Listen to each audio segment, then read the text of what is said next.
Let's get to the Chicago Blackhawks. Obviously, the Hawks selling off pieces. Kyle Davidson did not pull any punches.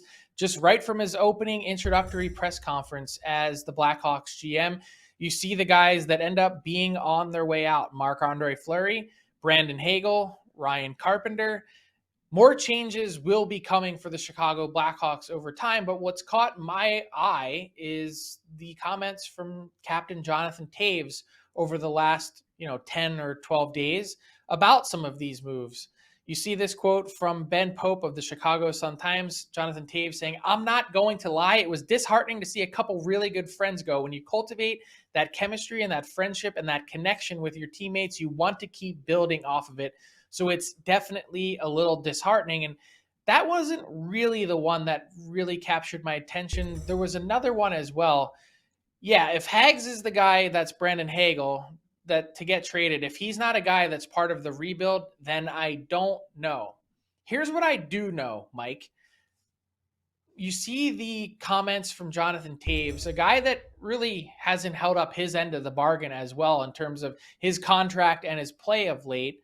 Where's this heading? Like, where the big question mark is what happens with Patrick Kane and Jonathan Toews. Kane seems to be a lot more supportive of the rebuild. It seems like Chicago is a place that he wants to be, and it seems like Toews kind of has one foot out already. I appreciate Taves being honest. I always do with players. I wish there was more of that. But you hear those quotes about things being disheartening. And then I also caught one that really made a difference to me, Maurice. They asked about his captaincy, and he said, yeah, no doubt some days you just want it to be easy and you want to just say, screw it. Focus on your own thing. Just lighter, a lot less responsibility.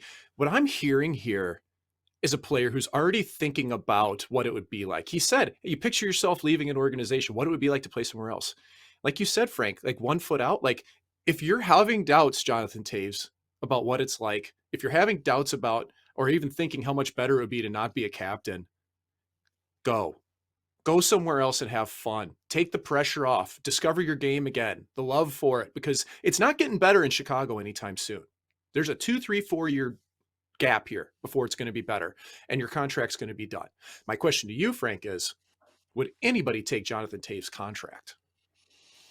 Not at that number. I mean, honestly, you look at the 8 goals this season, and I'm thinking maybe not even at half. Like, there'd probably need to be some kind of sweetener that's involved. Teams are capped out. Obviously, teams would be interested in that leadership and everything else that he brings. And yes, I know that he's a 3-time Stanley Cup champion and such a big part of what Chicago has done. And it's not even necessarily about the point production with him, or at least it wasn't for the longest time. It was about his total game and his compete level.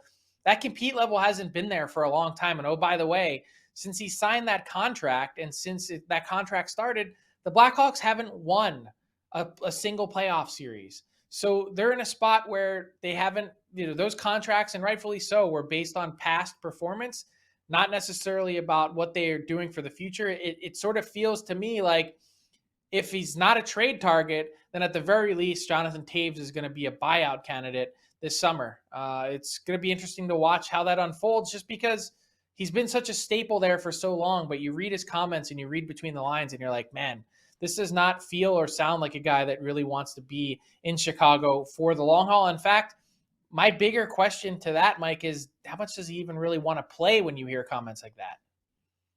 Yeah, that's why I'm saying, like, hey, dude, like, find somewhere you can go. And I don't know if he can with the contract and everything, but I just think he'd be rejuvenated if he went somewhere else. Like, I think if it's from the player perspective, the human perspective, man, like, if you're feeling down about something, there's other solutions. There's 31 other teams. Try to make it Yeah. happen. Go have some fun, man. Find the joy in this game. If it's not fun, it's not worth it.